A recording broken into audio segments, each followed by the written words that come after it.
ক্লায়েন্টদের সঙ্গে important meeting আছে বলে বোঝালো। আনাস ছাদে একা একা অন্ধকারে ঝোপঝাড়ের দিকে তাকিয়ে কিছু নিয়ে ভাবনাতে মগ্ন। একা একা অন্ধকারে কি নিয়ে ভাবছিস? আনাস আশিকের কণ্ঠে নড়ে চড়ে দাঁড়ালো। আশিককে নিজের পাশে দাঁড়াতে দেখে আনাস শান্ত কণ্ঠে বলল, ঘুমাতে যাসনি? ঘুম ধরছিল না, এজন্য ছাদে আসলাম। বলি না তো কি নিয়ে ভাবছিস? তাকবির ভাইয়া হঠাৎ কাউকে না জানিয়ে আদিলকে রেখে একা একা লন্ডনে যাওয়া কেমন জানি মিলাতে পারছি না। তুই নিজের অনুভূতি বুঝতে পারছিস না, ব্রোকে বুঝবি কিভাবে? আমার অনুভূতি মানে? আশিকের কথায় আনাস আশিকের দিকে তাকিয়ে জিজ্ঞেস করলো। আশিক শব্দহীন হেসে পুনরায় বলল, চোখের সামনে শখের নারীর চোখে অন্য কারোর জন্য ভালোবাসা দেখার মতো সাহস তোর ভাইয়ের নেই। নিজের অনুভূতি লুকাতে পালিয়েছে। পালিয়ে বাঁচবে কতক্ষণ? ভালোবাসাকে দূরে রাখা যায়, অনুভূতিকে না।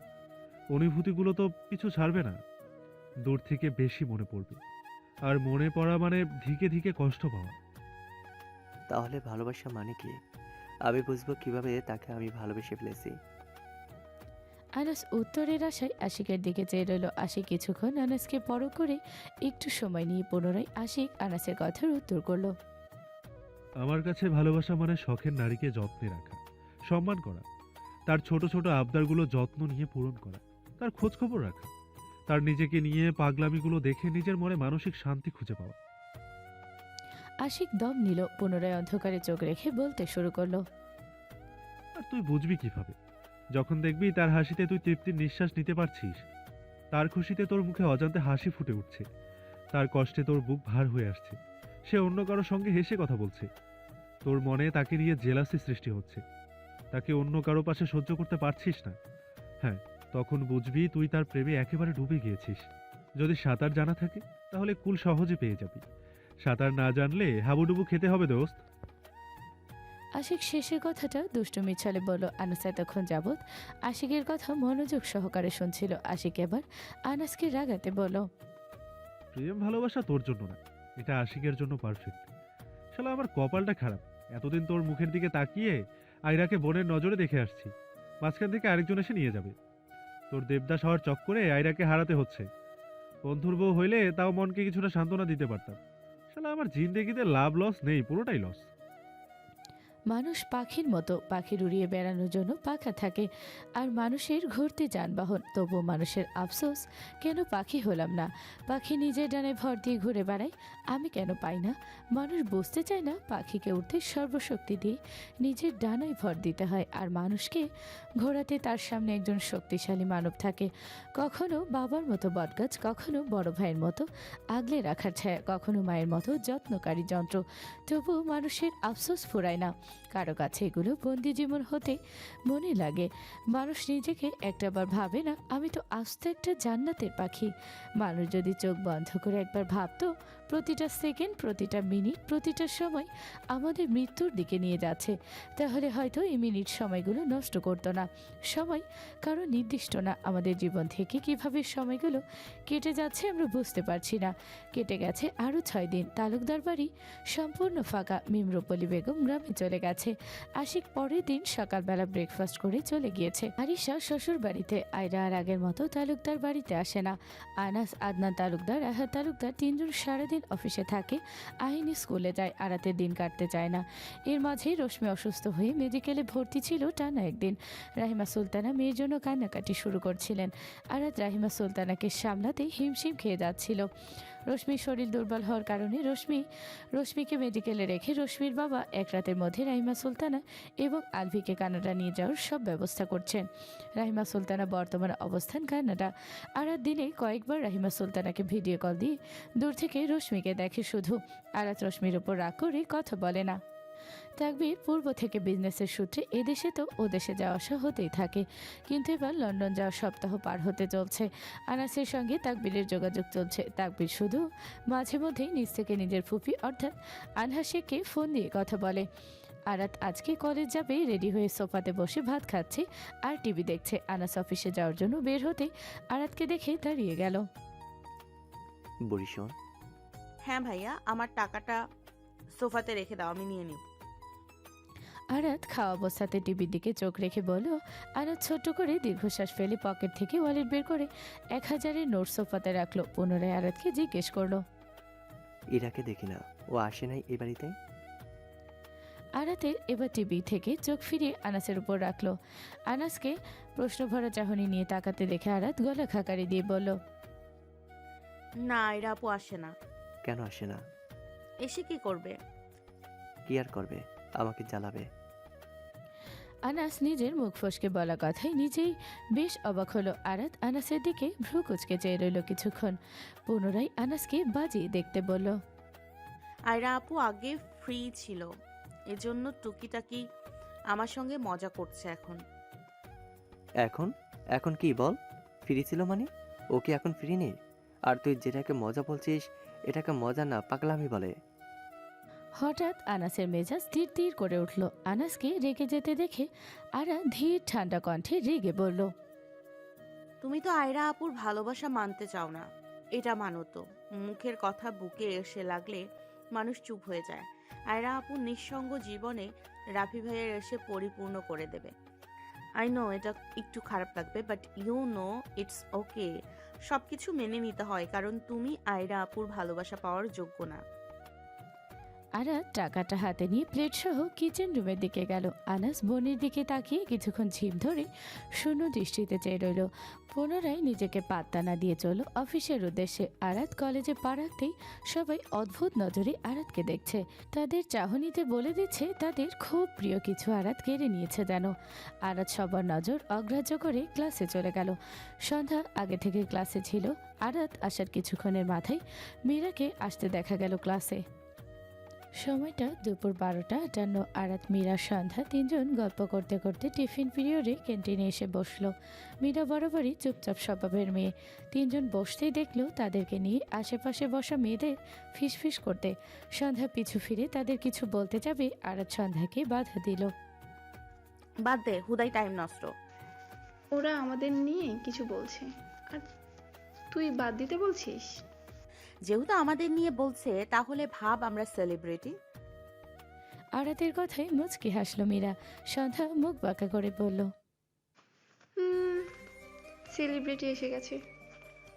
তোর ফেসবুকে কয়টা লাইক পড়ে বলতো? আমার পিক যদি আপলোড দিতাম, ফেসবুকে আগুন লেগে যেত, আগুন। ও রিয়েলি বেবি? হ্যাঁ, আমি চাই না ফেসবুক বাসিন্দারা আগুনে ঝলসে যাক। আর তোর এই বেবি সোনা হাবিব ভাইয়াকে গিলে সোনা বেচারা খুশি হবে। সে আমাকে পেয়েই খুশি। দুজনের কথায় শব্দ করে হেসে উঠল মীরা। তাদের খুনসুটির মধ্যে কোথা থেকে একদল মেয়ে এসে তিনজনের সামনে দাঁড়ালো।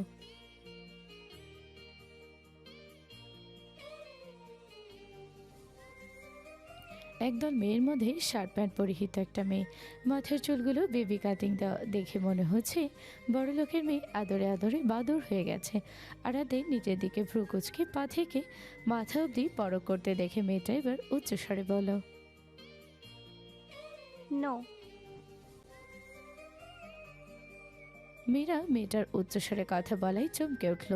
মীরার উত্তরে মেয়েটা পুনরায় কথাটা বলতে আরাত মুখে বাঁকা হাসি টেনে বলল। গবেট লেখা নেই, বাট আপনার শরীরে পাকনামি পাকনামি ভাব আছে। বাপরে, ইংরেজি ইংরেজি তো আমি জানিও না বে। কিছু তো বলতে হবে, নইলে মান সম্মান চলে যাবে। হাউ হিজুমে ভাঙচালাখানা, কদমতলায় চিড়িয়াখানা। বাপের বাড়ি দুমকা, শ্বশুর বাড়ি বাঁকুড়া, হিজুমে হিজুম। মেয়েটার রাগ যেন বেড়ে গেল। আর মেয়েটার সঙ্গে আসা বাকি মেয়েদের থেকে শুরু করে পুরো ক্যাম্পাস শব্দ করে হেসে উঠল। সন্ধ্যা দাঁড়িয়ে হাতের তালি দিতে দিতে বলল। সেই দিয়েছিস, পুরোই রিলসের কামাল। মেয়েটার আগে টেবিলের উপর শব্দ করে হাত রাখলো। রাগী গলায় আরতকে বলে। I am nonsense, oh sorry, I am আয়াত, যাকে খুঁজতে এসে আপনি পাকনামি করছেন। What is going হেভেরে? মাহিরের কণ্ঠে হঠাৎ সবার হাসাহাসি বন্ধ হয়ে গেল। মেয়েটা আরাতের সঙ্গে কথায় পেরে উঠল না। মাহির আরশ রাফিকে আসতে দেখে পরিবেশটা নীরব দেখা গেল। মাহির ক্যাম্পাসে পা দেওয়ার পর থেকে তার নজর আরাতের উপর। রাফি আশেপাশে তাকাতে বাদবাকি মেয়েরা যার যার মতো ব্যস্ত হয়ে পড়ল। দেখা গেল শুধু শার্ট প্যান্ট পরিহিত মেয়েটাকে। তার নজর আরাত আর মাহিরের উপর। আরাত মাহিরের তাকিয়ে থাকা চোখে চোখ রেখে পুনরায় ফিরিয়ে নিল। শার্ট প্যান্ট পরা মেয়েটা আরশের দিকে তাকিয়ে বলল,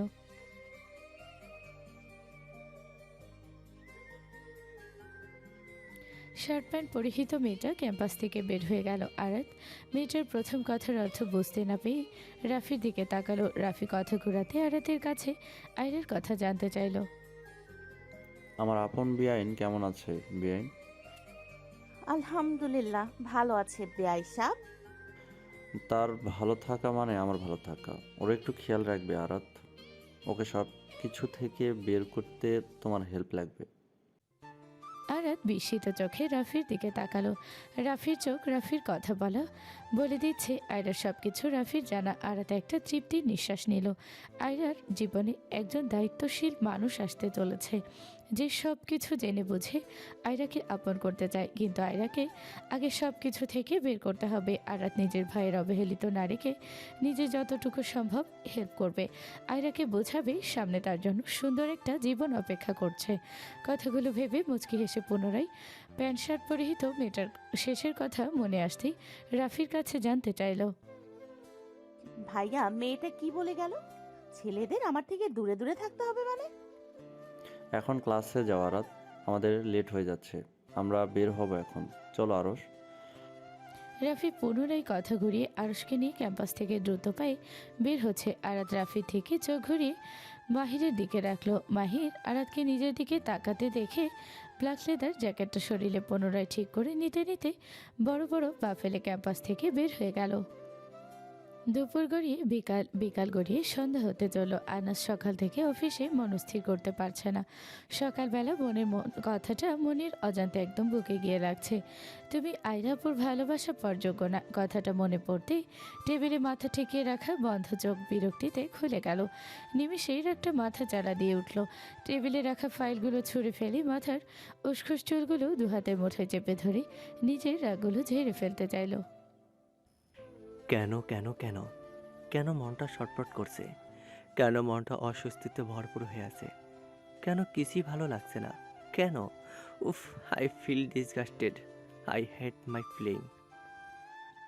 আনাস বাইকের চাবি নিয়ে অফিস থেকে বের হয়ে গেল। অন্ধকার নির্জন ফাঁকা বাগানে এসে বাইকটা দাঁড়ালো। চারপাশে বড় বড় গাছগাছালি ছাড়া কিছু নজরে পড়ছে না। সঙ্গে পাখির নীরব টুকিটাকি কিচিরমিচির। আনাস প্রায় আধা ঘন্টা ধরে অন্ধকার আকাশে একফালি চাঁদের আলোর দিকে তাকিয়ে সিগারেট টানতে টানতে নিজের জীবনের হিসাব নিকাশ করতে ব্যস্ত।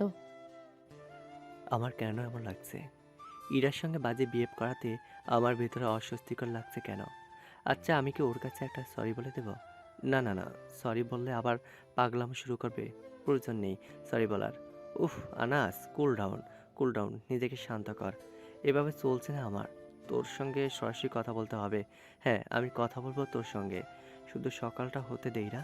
আমি আমার মনের ছটফটানি কারণ তোর কাছে জানতে চাইব। তোকে বলতে হবে তোকে ঘিরে আমার কেন এমন লাগছে, কেন? আনাস বাইকে উঠে বিষণ্ণতা মন নিয়ে চলল তালুকদার বাড়ির দিকে। ফর্সা শরীরে মেরুন রঙের ঢিলে ঢালা শার্টটা বাতাসের তালে তালে ফুলে ফুলে উঠছে। উসখুস চুল বিষণ্ণ মন নিয়ে বাড়ির ভেতরে প্রবেশ করতে আনহা শেখের চোখে পড়ল আনাস। আনহা শেখ ভাইয়ের ছেলেকে পরখ করলেন। আনাস দাঁড়া, তোকে এমন লাগছে কেন? আনহা শেখের কথাই আনাস দাঁড়িয়ে গেল। আনাস মাথা ঘুরিয়ে আনহা শেখকে দেখলো। একবার পুনরায় আশেপাশে তাকিয়ে আয়রাকে খুঁজলো। ড্রয়িং রুমে রাবিয়া তালুকদার, রাদিবা তালুকদার আর আনহা শেখকে দেখতে পেয়ে আনাস আনহা শেখের দিকে চেয়ে বলল, ফুফি, এরা কই? আয়রা তো আরাতের রুমে। কেন? ও কি তোকে আবার বিরক্ত করেছে? এতদিন সামনাসামনি করতো, এখন কল্পনাতে শুরু করছে। বিরক্তিকর অনুভূতি। আনাস আনহা শেখের কথার উত্তরে বিড়বিড় করলো। নিজের রুমের দিকে যেতে যেতে পুনরায় বলল, না ফুফি, তোমরা গল্প করো, আমি ফ্রেশ হতে গেলাম। আনাস ধীর পায়ে সিঁড়ি বেয়ে উপরে উঠছে। সিঁড়ির প্রথমে আরাতের রুমের সামনে আসতে আয়রা রুম থেকে নিচে যাওয়ার উদ্দেশ্যে বের হলো। দুজন সামনাসামনি। আনাসের চোখ আয়রার মুখময় বিচরণ করছে। আয়রা আনাসকে পাশ কাটিয়ে চলে যেতে নিলে আনাস শান্ত কণ্ঠে পিছু ডাকলো। ইরা, আয়রা আনাসের ডাক অগ্রাহ্য করে সিঁড়িতে পা রাখতে যাবে। আনাস দ্রুত পায়ে আয়রার সামনে এসে পথ আটকে দাঁড়ালো। অ্যাভয়েড করছিস কেন? আপনাকে অ্যাভয়েড করার কারণ দেখছি না। আয়রাকে বিরক্তি মুখে কথা বলতে দেখে আনাস অবাক হলো যে আয়রা এতদিন আপনি থেকে তুমি বলে ডাকা নিয়ে আনাসের সঙ্গে ঝগড়া করত। সেই মেয়ে ডিরেক্ট নিজে থেকে আপনি বলে সম্বোধন করছে। আনাস নিচে মাথা ঘুরিয়ে ড্রয়িং রুমে মাফুপিকে দেখে নিল। মাফুপিরা গল্পে মশগুল। আনাস আয়রার দিকে তাকিয়ে পুনরায় প্রশ্ন করলো। এভাবে কথা বলছিস কেন? তোর মুখে আপনি ডাকটা মানাচ্ছে না। তুমি ডাক্তার সবার জন্য না, অন্তর থেকে আসে, কাছের মানুষের জন্য। আমি তোর কাছে মানুষ না? আনাসের প্রশ্নে আয়রা আনাসের দিকে তাকালো। আনাস পূর্ব থেকে আয়রার দিকে প্রশ্ন ভরা চাহনি তাক করা ছিল। আয়রা পুনরায় চোখ ঘুরিয়ে অন্যদিকে ফিরালো। কিছুটা সময় নিয়ে উত্তর করলো। ছিলেন এক সময়। কথাটা বলে পুনরায় আনাসকে পাশ কেটে যেতে নিল।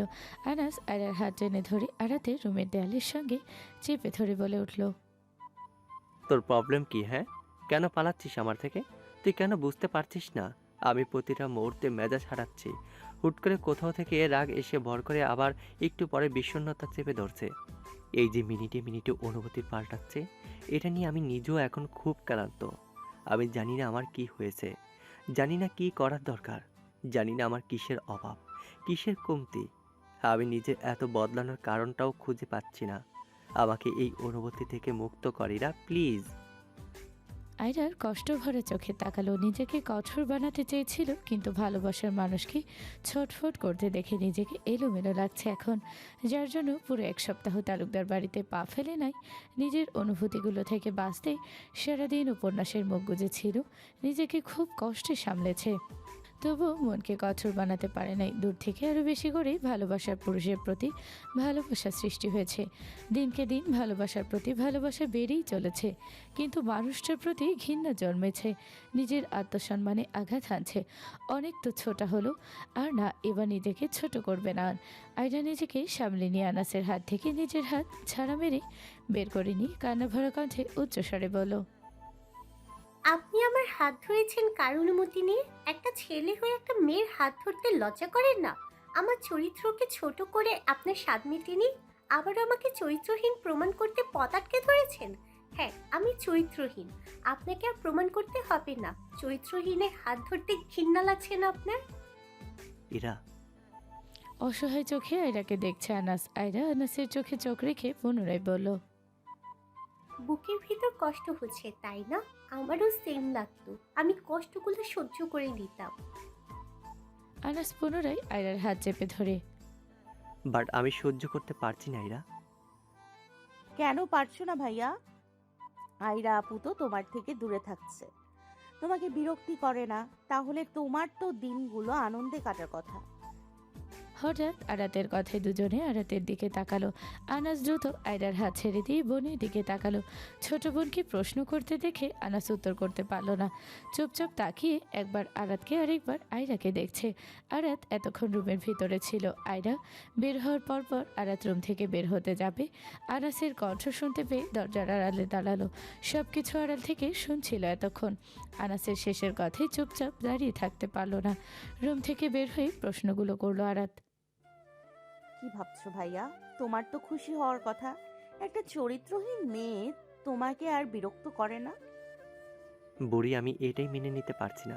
ও কেন আমাকে বিরক্ত করছে না? ও কেন আগের মতো পাগলামি করছে না? পুনরায় আরাতের সামনে আয়রার দুহাত ধরে বলতে লাগলো। এইরা, আই এম সরি। দেখ, আমি রাগের মাথায় তোর সঙ্গে মিসবিহেভ করেছি। প্লিজ আগের মতো হয়ে যা, প্লিজ। বারবার আপনি একজন চরিত্রহীন মেয়ের হাত ধরেছেন। যে মেয়ের চরিত্র ঠিক নেই, সেই মেয়ের থেকে দূরে থাকা ভালো। আনাস অপরাধী চোখে দেখছে শুধু। আয়রা আফসোসের নিঃশ্বাস ছেড়ে পুনরায় বলতে শুরু করলো। জানেন তো, খুব আফসোস হয়। কি করলাম, কেন করলাম, কার জন্যই বা করলাম, যার কাছে আমার অনুভূতিগুলো অবহেলিত। তার কাছে আমি আমার অনুভূতি ঢালতে এসেছিলাম। অবশেষে চরিত্রহীনের তকমা নিয়ে ফিরলাম। এটাই আমার ভালোবাসার প্রতিদান। আমি মেনে নিয়েছি আর সুখীও আছি। আয়রা কথার মধ্যে হঠাৎ আনাসের গালে থাপ্পড়ের শব্দ শোনা গেল। আয়রা আনাস তিনজন উচ্চস্বরে কথা বলে নিচ থেকে আনহাসিক, রাবেয়া তালুকদার, আদিবাল তালুকদার তিনজন উপরে উঠে এলো। বেশ কিছুক্ষণ ধরে ছেলে মেয়ের কথাগুলো অবাক নয়নে দেখছিল, শুনছিল। আদিবা তালুকদার ছেলের অপরাধ বুঝতে পেয়ে হঠাৎ নিজেকে দমিয়ে রাখতে না পেরে দ্রুত পায়ে গিয়ে আনাসকে থাপ্পড় দিল। আয়রা চমকে উঠে তাকালো।